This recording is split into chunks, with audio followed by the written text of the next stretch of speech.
I will be very brief with my introductory remarks, but I do want to just say that I'm very excited that our very own Amanda Solomon Amaral is going to be helping us close for the symposium, both for today as like the domestic student focus day, but just as the symposium as a whole.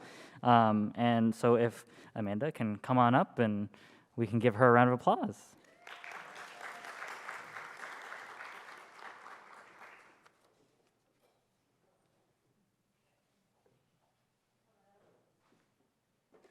Hello. Hi. Okay.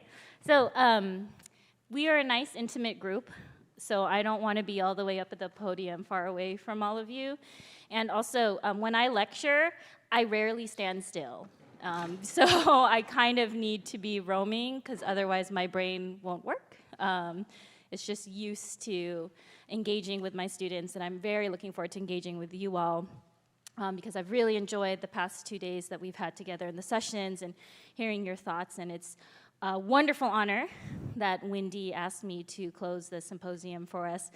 And I feel a lot of pressure to follow up on Provost Wayne from yesterday morning, because he kept saying all the things I would wrap up and say. And so now I feel like I need to live up to what he shared. And speaking of Provost Wayne, I want to return to the title of his amazing grounding that he began with, which was both a rhetorical and not a rhetorical question, which is what makes us an us. And he had asked this question in recognition of the undeniable and deep diversity, right, within this category of students that we have labeled APIMED, right? I think that it has been a powerful prevailing theme in every one of our sessions, is that you cannot say one thing that's going to be categorically true for every single self-identified APIMED student that we may be working with in the university. And I don't think that this is a problem. Okay, I think that we need to lean into this diversity and understand this diversity as the grounding of our way of working with students and centering their experiences at this university. So Wayne, and again, I cannot rehearse his amazing compression of how many years of Asian American history into 50 minutes. Speaking of Wayne, hi Provost Wayne. But just as a reminder, he proposed some, I think, really important questions, right? Like, what makes us an us? What makes APIMED APIMED? You know, is it race? No, because race is a social construction, right? Simply because I look similar to Joanne doesn't mean she and I perfectly agree or perfectly have the same experiences and perspectives in life, right? And so race, this assumption based on phenotypical similarity, right, of deep essential unity is false. It's not true, right? So it's not race. Is it culture? That's hard, right? Because as we talked about, all of the sub-ethnic groups within this large umbrella category have very different and divergent cultural, linguistic, religious practices, right? Well, is it a shared experience of colonization, of war, a shared love of spam, as we talked about yesterday morning? And no, right? Because even within ethnic groups, Asian ethnic groups, we have been our own colonizers in some cases, right? We have waged war against each other in some cases. So it's not that there's an easy binary of us as APIMED people and them. That's not true historically. Is it Orientalism, right? Is it a larger us versus them, this exotification of the near, far Middle East? And I think, again, Wayne did an amazing job of debunking that, right? Because Orientalism, in its word, and the orientation, that Orientalism changes with your orientation, right? Who you exotify changes based on your positionality. And again, with the vast diversity of APIMED students, or APIMED ethnic groups, we also self-orientalize, right? Like, we also exotify, we also other within our group. Is it homonationalism, that big word from Jasbir Puar? Is it a shared desire to assimilate into US society and culture, to aspire to a proximity to whiteness, to middle class security and respectability politics? I don't think that's true either, right? Because just as there have been many Asian American and Pacific Islander, Middle Eastern communities that aspire for inclusion in the US nation, there are just as many groups and individuals who reject and critique and fight against and work against, right? The structural underpinnings of capitalism and white supremacy and native settler colonialism, right? So it can't be that. Is it the model minority myth that unites us? I mean, maybe, in that we all have to deal with it in some way, right? And it's been used as a racial wedge, right, against our black and brown brothers and sisters and siblings. But I don't think that's it either, right? Because as, again, Provost Wayne pointed out, it's none of the above, because we're so much more diverse within groups than across groups, right? The prevailing truth is our diversity as APIMED folk. So I'm going to pick up where Wayne left off, which is what makes an us. Well, it could be this idea of solidarity, right? It's not that there's this essential, inherent, universal, transcendent thing that connects all APIMED people. It's something to do with this idea of solidarity, this practice of solidarity. And so to start us off then, I want to ask you a question. What is solidarity to you, right? What does that even mean to you? I think particularly in this post-George Floyd moment, we throw solidarity around, that word, but what exactly does it mean, right? How does it show up for you, right, in your choices, in your relationships, in your just daily living? Like, what is that? And so I know we're tired. So what I'm going to do is what I do with my students before I ask them to think, pair, share. We're going to stretch up. Stretch to the right. Stretch to the left. Hug yourself. Hug yourself. Okay. Now find a friend. Now turn to someone near you. Don't be lonely. Find a friend. Make eye contact. Okay? And so I want to give you a couple minutes to talk about this question, what is solidarity to you? And the first person who shares back to the large group after I give you time gets a hella Asian thing. I'm going to re-gift spam. I'm going to re-gift the spam from Provost Wayne, okay? So talk to your new friend. What is solidarity to you? Take a couple minutes. We'll share back. The first person who really wants that re-gifted spam will share their definition of solidarity. Okay, go. Talk to each other.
Okay. All right. All right. Say thank you to your friend, to talking with you. Thank you for sharing thoughts. Thank you for sharing ideas. Okay, who hella wants to spam? Who wants to go first and share what they think solidarity is to them? Oh, I knew it'd be Grace. You know you want the spam, Grace. Dude, I'm making this for breakfast tomorrow morning, so. Okay, come over. Spam, eggs, and rice. We'll have it. I wanted to answer this question like as soon as you put it up on the screen, and I think part of it is because like the way I see solidarity is that I'm so deeply connected to every single one of you in this room at like levels of consciousness that most of us don't think at. And it isn't about what you experience and how that's separate from me, but rather that like what you experience is so part of me. And that I genuinely care that like if you're experiencing a hardship or if you're experiencing discrimination, it's not a you problem, it's an us problem, because there's something in the system that either I'm contributing to that's continuing to allow that oppression or discrimination, and I might be also experiencing it in other ways, and so I just have this a deep connection to other human beings, and I think that's where the solidarity piece is. It's not about the other, it's about like us, yeah. Thanks so much, Grace. You said so many beautiful things there that I just want to like highlight. So this idea of interconnectivity, right? And this idea of mutual recognition, that you see the struggles or whatever the person in front of you is going through is not just their problem, right? Because we exist in a larger and complicated social web, right? And whether or not we may actively uphold certain systems, we are still participating in those systems, right, by virtue of existing in this society. And so lack of action is still allowing whatever system to continue and whatever impact that system has on others to continue. And so it's both this macro recognition of this interconnectivity, whether I want it or not, right, or recognize it or not, and that's balanced again against this beautiful micro recognition of this other person's humanity, right? That like I see you, you see me, I'm with you, you're with me, and like whatever you're going through, I need to recognize, right? And I need to also reflect on and act on as well, right? So thank you so much for sharing that. That is just, I think, a beautiful way of talking about it.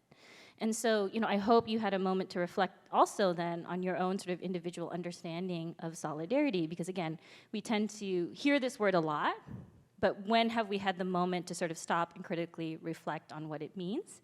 And in particular for today, what does that mean after the end of a 2-day symposium on APIMED as students, right? Like, what does solidarity mean for us in the context of what we've been learning, right, about our students who fall into this category or self-identify into this category. So I'm going to give you a definition of solidarity from a UCSD alumna, Alicia Garza. I'm a little biased because she was a Marshall student, and I assign chapters of her book, Purpose of Power, to my students actually in doc. So this is a definition. We just started this, Fanon, yeah. And so I really like this definition.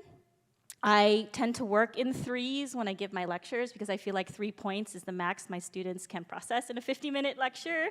It's the max I can process and talk about in a 50-minute lecture. And I like her definition because to me, it's can be defined or distilled down into 3 verbs, okay, or 3 gerunds. Sorry, that's the writing person in me here. Solidarity means trying to understand the ways our communities experience unique forms of oppression and marginalization. It means showing up for one another to bear witness, and then expanding our fight to include the challenges faced by other communities besides our own, right? So I hope to take the rest of our time to think about how Alicia Garza's definition of solidarity intersects with what we've been learning about with APIMED students, and then more importantly for this closing session, can translate into concrete takeaways and actions for you yourself, right? As you are hoping to center and to engage APIMED students in your day-to-day work on our campus, right? So I want to highlight that pan-ethnic solidarity is the radical root, okay, of the APIMED identity and community. Because again, as we have talked about over and over again in every session, the deep diversity and difference of this group is undeniable. So then why are we cohering, right, as a group, if those differences are so powerful? We cohere in many cases because we choose to, right? We choose to recognize the interconnectedness of our identities and our struggles. And the origin of particularly the Asian American identity, the Asian American community, the Asian American movement can be traced to California higher education spaces. And I'm talking about the Third World Liberation Front. I'm talking about student movements in the Bay Area, particularly SF State and UC Berkeley, in which during that radical milieu, right, of the 60s, of anti-war protests, of the height of the civil rights movement, Black, brown, and quote-unquote Asian students recognized the international and domestic connections between campaigns, movements, protests for liberation, right?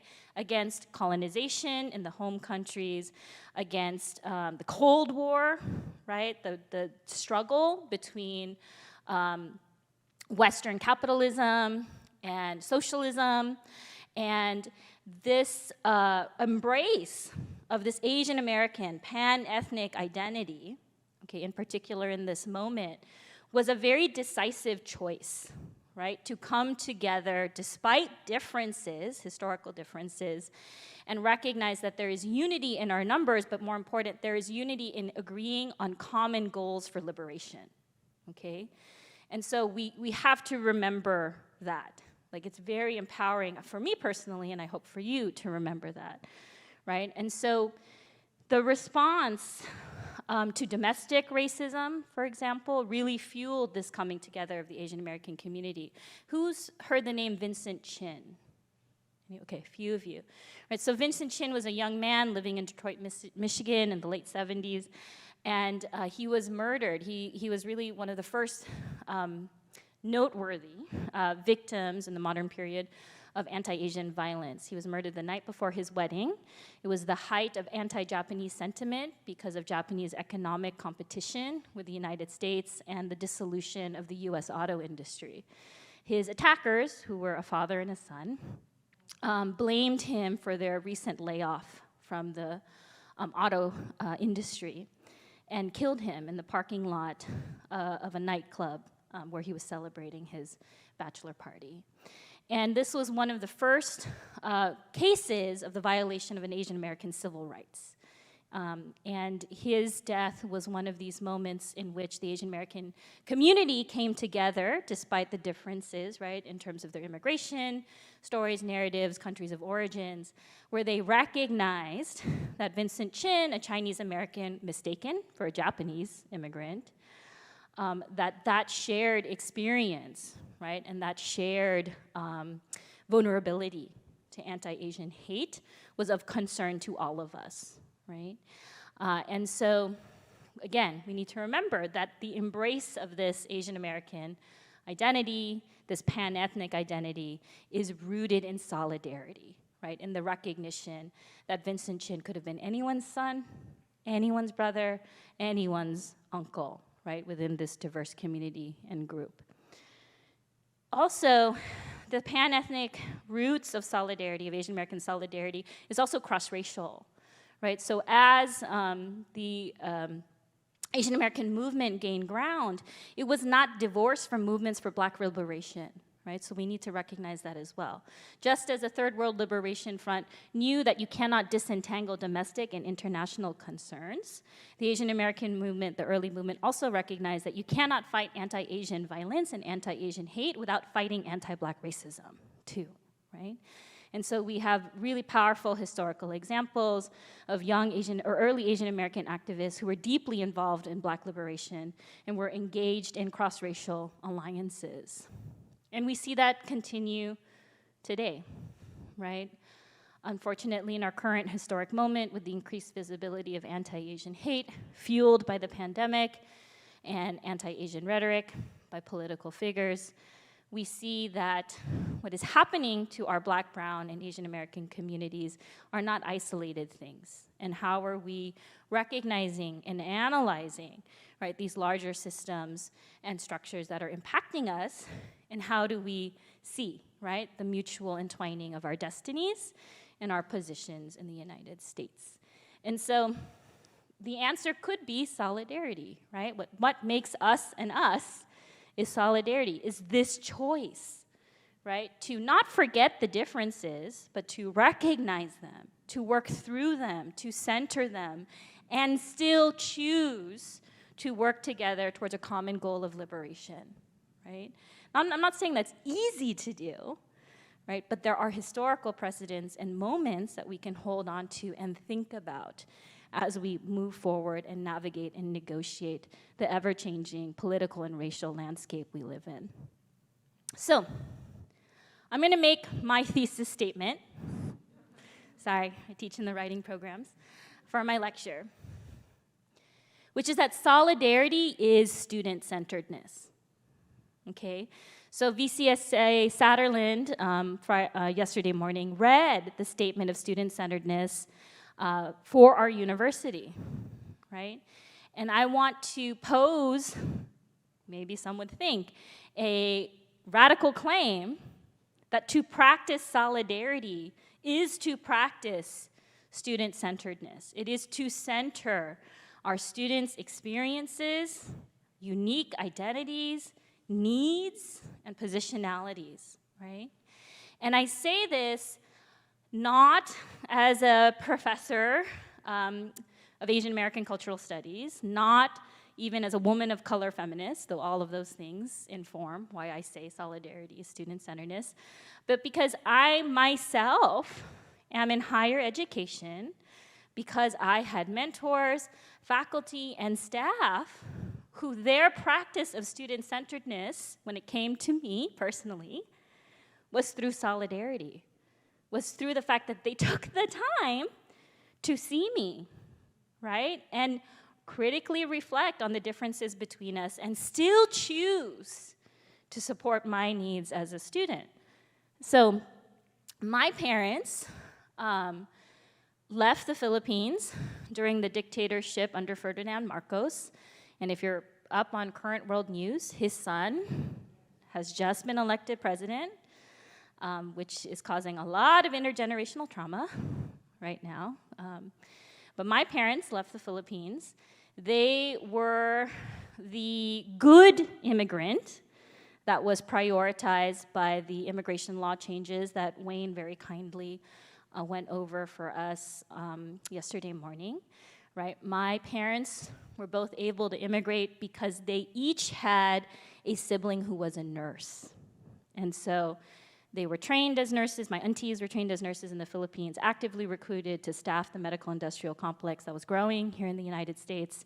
They came and, through chain migration, they were able to bring all 7 siblings on my dad's side and all 6 siblings on my mom's side to the United States, right? So we are a product, our immigration history is profoundly a product of these international concerns, right? Of global capitalism in the Philippines by the United States. And so once here, my mom and dad started a small business, and they pursued, as we talked about for many of our speakers, the American dream. And part of that pursuit was to put me and my sister in the best schools possible, which for them were Catholic schools, because they were really good Filipino Catholics, and I needed to do math and know Jesus because that was the key to success for them.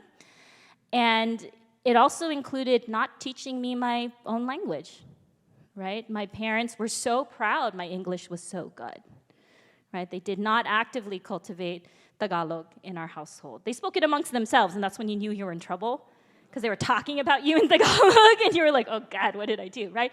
But otherwise, they were so proud, right, that they were able to send us to good schools, and we did the best we could. But that created a weird state of mind for me, right? Like, we lived in a very predominantly Filipino enclave. My dad was one of 4 Filipino businesses on the block, and we were told, assimilate, assimilate, assimilate. But I wasn't white, and I knew that, right? And like, what did that mean for me? And, you know, I got into high school, and that's me in high school. I show this to my students, and they love it. They love seeing my high school yearbook photo. But when I got to high school, I was very much a model minority. I excelled in school, right? Because I felt like I was making them proud, right? I was doing what I needed to do, contribute to the family in the way I contributed. But I could get an A in history, in AP US history, but I did not know my own family's history, right? And I did not know what I wanted to do when I graduated high school. Everyone kept telling me to be a nurse because I was smart, and that's what Filipino women do. They become nurses. And I remember my first teacher who was ever in solidarity with me. His name was Mr. James Weldon. He taught AP World Lit, and he told me, hey, you're really good at this. Like, you clearly love to read, and you clearly love to write. What are you going to major in college? And I was like, my mom wants me to be a nurse. And he's like, do you want to be a nurse? And I go, no. And he says, you could major in English literature. And I was like, I could? Like, I had no idea that that was an option, right? I had no idea. And that was the first teacher who saw me. That was the first teacher who saw me. And I was like, okay, Mom, I'm going to major in English literature. And she goes, why? And I was like, because I think I'm good at it. And she's like, you don't want to be a nurse? And I'm like, no.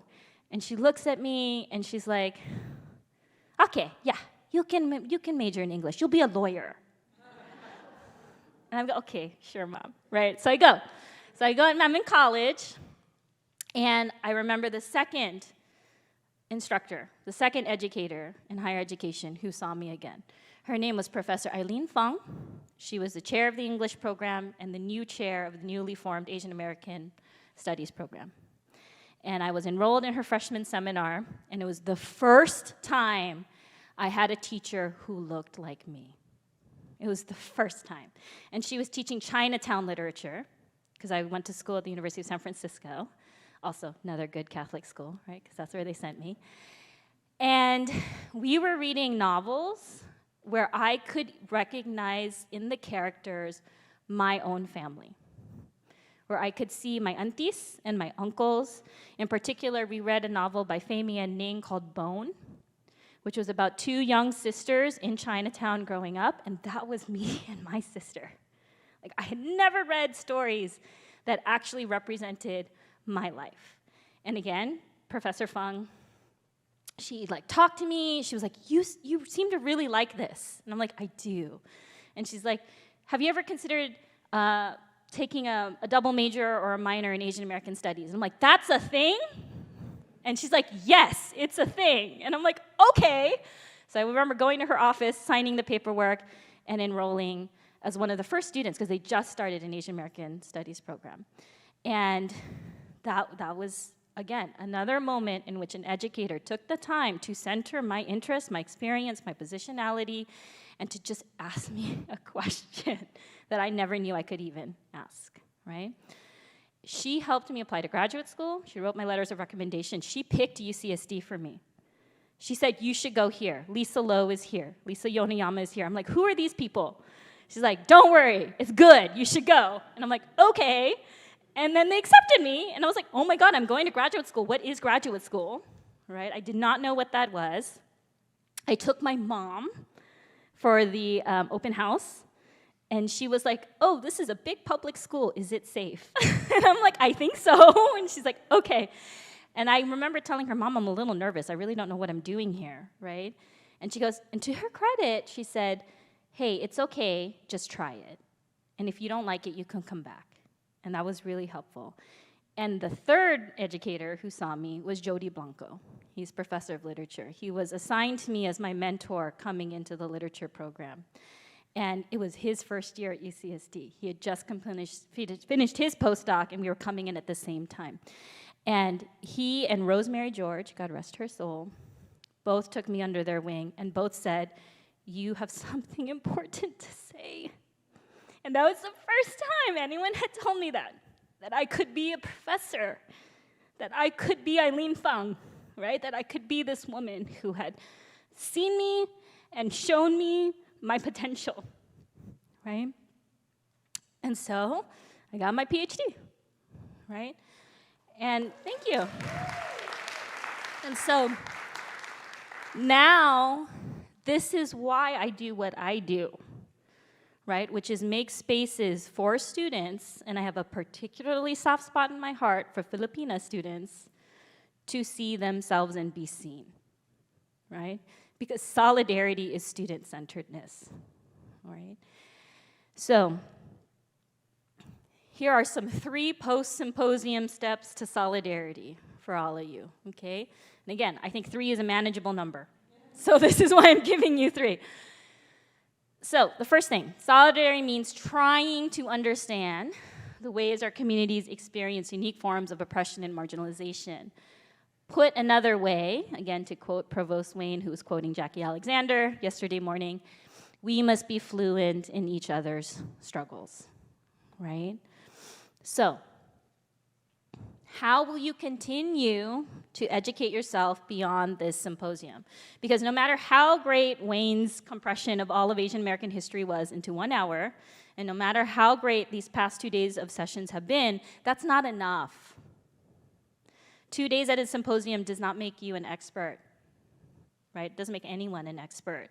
So what are you going to do to continue your learning and your growth, right? And it's okay if you know that this, or if you're leaving the symposium and you'll be like, oh God, I know shit. I don't know anything, right? Like this is so much more complicated than I thought. That's okay, right? Just lean into those learning edges, right? Practice critical self-reflection. The sign of wisdom is that you know you don't know. That's the sign of wisdom, right? And so if you know you don't know, then now you know where to start. Like, I don't really know much about Sawana. I didn't know that was a thing, right? Like, how can I educate myself more about that? Right? How will you continue to dig deeper into the intersectional differences and the complex histories of APIMED students? Because again, as we saw from the amazing presentations, I know very deeply what it means to be a Filipina American, but I don't know what it means to be Fijian, right? Or the specific needs of our Pacific Islander students, and I need to show up. I need to lean into that. I need to increase my understanding. And that's okay. We all do. Nobody knows everything. If we knew everything, we would not be at the university, right? Here are some resources, amazing resources I want to shout out. PBS did an incredible 6-part documentary simply called Asian Americans, and it is like a hit parade of every Asian American studies rock star in the field, so please check that out if you love to watch things, documentaries. Check out the programming by APIMED. They do amazing things. If you haven't gone to community time or community hour or to any of the mixers, just go and build community. Continue to do that. I got to give a shout out to one of my dear friends, Robin Rodriguez. She just came out with this book on Asian American activism with Diane Fujino. And this is an incredible text which really looks at the ways in which Asian Americans have been at the forefront of social change, right? And so if you're interested in learning from there, please check it out. She's leaving UC Davis, but she's an amazing scholar. So second, solidarity means showing up for one another to bear witness. And this can be really hard, right?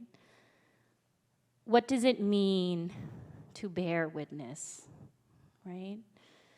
It means to affirm and confirm. Even if you are not yourself going through it, it means to affirm that the other person has a right to what they are feeling and that it is true what they are feeling, right? It's not to diminish a microaggression. It's not to ignore it, right? It's not to glaze over it. It's to literally stop and be like, I am witnessing that this is hard for you. And I confirm that this is happening right now, even if I do not fully understand it, even if it is not fully impacting me, right? It's to validate the lived experiences of our APIMED students, okay? And that can be hard, right? Because that can mean having to reckon with our own guilt sometimes, our own ignorance, our own lack of attention. But if we let guilt become toxic shame, then we do nothing.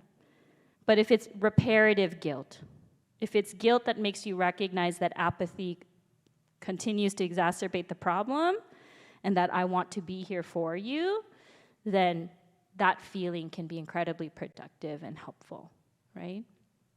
So, how are you checking your privilege? How are you decentering your own worldview to make room for another's?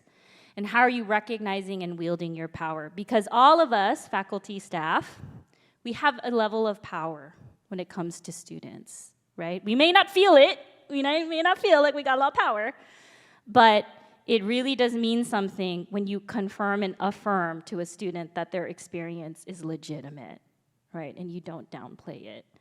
How many times have you had a student say, I'm sorry, I know I shouldn't be asking for this excuse or, this extension or this, grace because my mom died, but I need it. And I'm like, whoa. If your mom died, you are fully, no, right? We should stop and we should think about this. Our students downplay themselves all the time, right? So how can we show up for them and bear witness to what they're going through? Third, expanding our fight to include the challenges faced by other communities beside our own. So this is really important, okay? Understandably, we're all human beings, okay? And it can be hard to expand our worldview, right, and recognize others. But how can we do that? How can we fight not just for our immediate group or our immediate community, but again, as Grace pointed out, recognize the intertwining and interconnectedness between communities and groups? And I want to offer the beautiful example of Yuri Kochiyama. Who's heard of Yuri Kochiyama? Okay, cool. So Yuri Kochiyama, Japanese-American internee. She was interned under Executive Order 9066. Her family lost everything on the West Coast, so she relocated to New York. And in New York, she became deeply involved with Black liberation. She and Malcolm X were deep collaborators. She became known as the internet of the Black liberation movement in Harlem. And it was because she worked as a waitress in a restaurant that became a central node of communication for Black liberation movements at the time. And she would pass on messages because she had the phone at the restaurant, and if folks needed information, she would give them, okay? And Yuri Kochiyama was someone who was politicized or became politicized through her own experience of internment, but really came into her own understanding of political activism within Black liberation and through her relationship to Malcolm X. And she deeply recognized, right, that if we want to combat white supremacy, it's not that you can only focus on anti-Asian violence or anti-Black racism. White supremacy is a comprehensive system that relies on people of color not to cooperate with each other, right?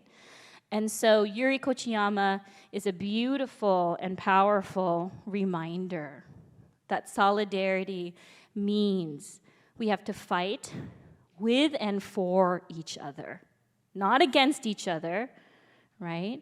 For the scraps, not against each other for limited resources, but with and for each other to expand a comprehensive vision of liberation for all, right? So, understand, show up, fight, right? I'm distilling solidarity down to 3 words, okay?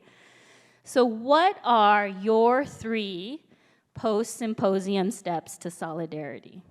Okay, I'm gonna give you a couple minutes to talk to that friend again. Like, think about this. What are ways you're gonna understand? What are ways you're gonna show up? What are ways you're gonna fight after these last 2 days? And then you can choose from the sabzi that Wayne gave me yesterday morning or organic soy sauce. Okay? So talk to each other, and then we'll have 2 people share out, and then we'll close up. Okay? Talk, talk, talk.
Okay, can we just get 2 people to share some post-symposium steps? And it's no shame. You know you want this sabzi.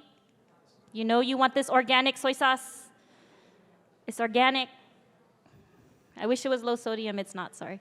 Okay, who wants to go? I need 2 volunteers, just 2. Anybody? 2? Oh, don't make me do it. I do it to my students. The first person who makes eye contact with me, I usually am like, you go. So, come on. Anybody? I know. Then they all look down. They all look away. They don't want to look at me. Okay, Jaja. No, I'm just kidding. I gave you a heart attack. Okay, anyone? Just 2 people. Post-symposium stuff. One thing that you might do after the symposium. Woohoo! Do you want soy sauce or do you want sabzi? Whichever one. Okay. This one? This one? This one? Okay. Okay. All right.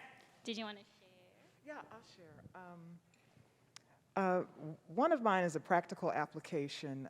I remember when I worked at a hospital, I worked with a lot of international physicians, and I could always pronounce their names correctly. And coming to UCSD, I noticed oftentimes someone will introduce themselves, and I will hear them, and I go to say, say that again, and I notice that the individual will, diminish. They'll say, oh, Shirley is my name.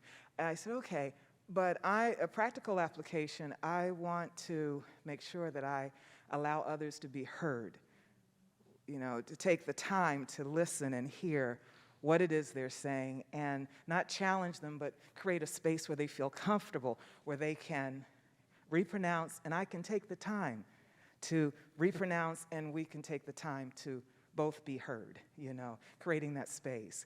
Did you want to? Okay, all right. Thank you so much. Joseph. Here you go. Thank you, Jojo. Here, have soy sauce. Okay, thank you. I could put it in Spaces. Sorry, I'm Jojo from Spaces. I think one of the things I was talking about in our table was like making sure that we understand the complexities of each communities. And so one of the things that I experience in Spaces, for instance, is when I work with the Indonesian students, Indonesian Americans, a lot of them are actually Batak, which is a different ethnic group, which is predominantly a Christian group in Indonesia. So there's this blanket that we think Indonesians are Muslims, and then they come in and they're like, no, we're actually Christian. And so that sort of deeper understanding of the complexities of these communities. Another one with working with international students from like Saudi Arabia or the Middle East, what we call Middle East, is that a lot of them have been telling us that they're not allowed to come to Spaces, they're not supposed to go to the cross-cultural center or work with MSA because part of their government conversation is that we might radicalize them to fight against giving them rights. And so there's a lot of stories that we hear about that. So how do we support them when we actually support the students, the Muslim students in Spaces, right? And so they sort of sneak into our centers and in our programs, and then telling us not to take pictures just in case that might be leaked to the consulate. So those are the hardships that I think when we think about solidarity, also understanding that there's complexities of the students and how do we keep them safe and experience what they need to experience in college. Thank you, Jojo. All right, thank you so much for sharing. So I'm going to close out the symposium because I was told I was the closing session. So, and I'm going to close it out in a way that was very important to my political consciousness as a student when I was in undergraduate and then even into graduate school, actually. So isang bagsak is a Filipino term meaning one down, and it's a term that has become associated with what is called a unity clap. Has anyone experienced a unity clap? Yeah, okay, a bunch of you, good. All right, so Adrian Salazar is a Filipino-American environmental justice and racial justice activist, and he talks about isang bagsak as when we fall as one, right? When we allow these larger systems to go unrecognized and unresisted, we will all fall, right? All of us will suffer from white supremacy, from disaster capitalism, from homophobia. And so if it's going to affect us all, we're not saying in the same exact way, but it will affect us all, then we need to all rise together, right? We all need to work together to recognize and bear witness and expand our fights to include all of us. And so Isang Baksak, the unity clap practice, it's a slow clapping, which escalates in speed. And then I'll yell, Isang Baksak, and then you clap once in unison as a final sort of symbolic statement, right?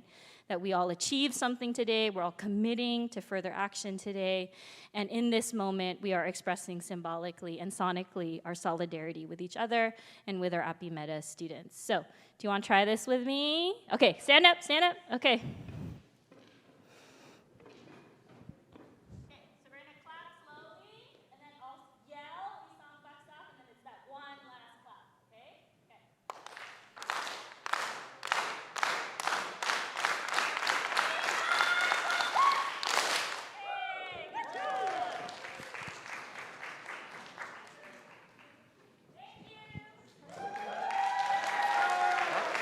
Yeah.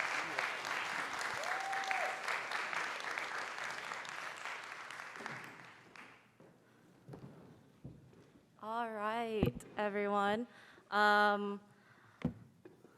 Could you all first join me in a collective breath? 1, 2, 3, breathe in and out. Thank you. I know it's been a lot of information the past 2 days, and thank you again, Dr. Amanda Solomon, for sharing your insights, your personal story, your call to action, and for sharing us that one last Isang Baksak to bring us all back here together. I appreciated your closing remarks regarding how the UC San Diego community can come together to enhance the experiences of our Asian Pacific Islander and Middle Eastern students. And with that said, I would like to invite Vice Chancellor Allison Satterlund to join us in closing remarks.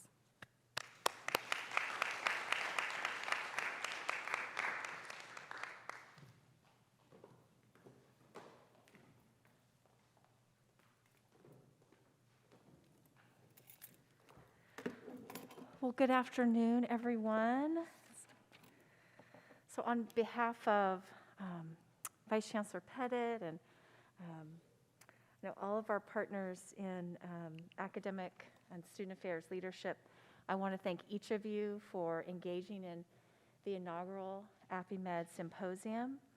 As you all know, supporting UC San Diego students is a collaborative, collective effort across all of our teams and divisions, and it's been incredibly uplifting to see you all here the last few days, to hear your thoughtful questions, and to consider learning, how learning more about our APIMED student communities and their unique experiences can continue to improve our collective efforts around campus climate and to improve student experience through inclusive and engaged student programs and services.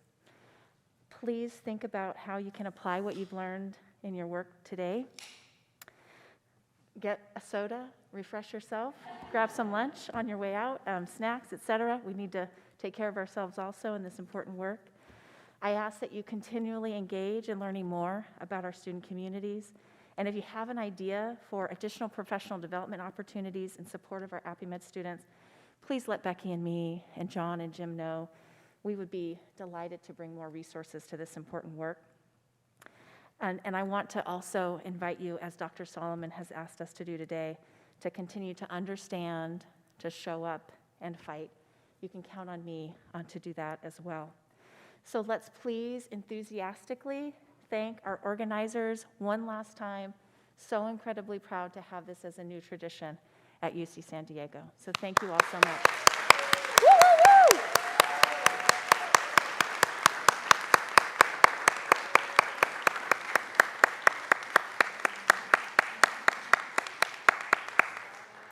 So Andrew, I don't know if I should go ahead and invite you and the team up to the podium to really close us out.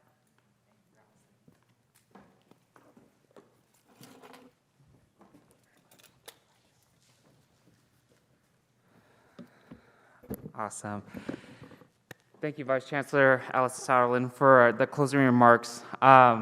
We promise this is the last closing remark of the day, and you're off. Brian and I would just like to thank everyone here for participating in the inaugural symposium on enhancing the student experience of Asian Pacific Islander and Middle Eastern descent. So thank yourself for being here. We appreciate it.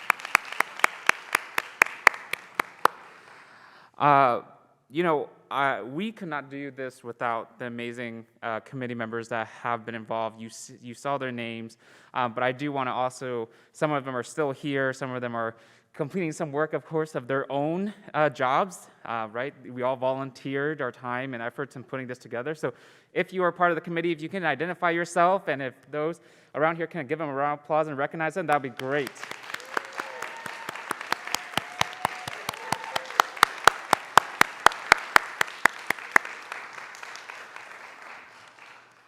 So a few things I wanted to share is that this morning after day one of our committee members shared with us in our large chat that how powerful these past 2 days have been, just being around scholars and practitioners of Asian Pacific Islander, Middle Eastern descent, and also co-conspirators and collaborators in enhancing the experience of our Asian Pacific Islander, Middle Eastern descent students. And I will share, on my own personal note, is that I feel seen.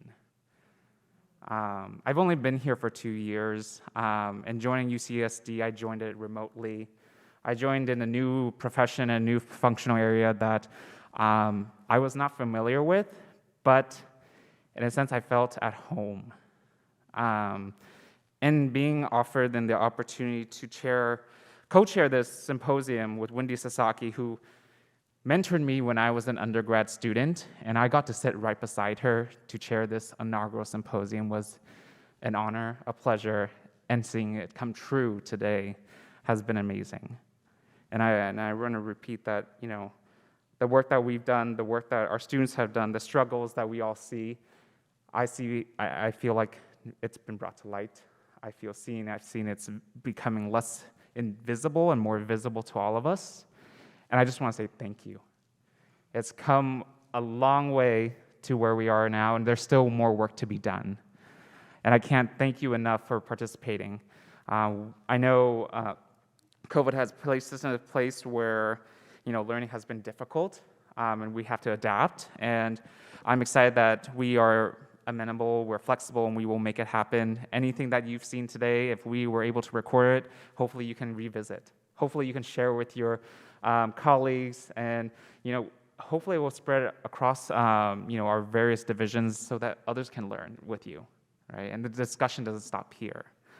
So with that being said, the last 2 days have been filled with a lot of learning and discussion, and I encourage you to take it away. Take it away and spread it out widely, everywhere. And I thank you for that. And I know Brian has a few words that we wanted to make sure that we recognize, so I'm going to pass it off to Brian.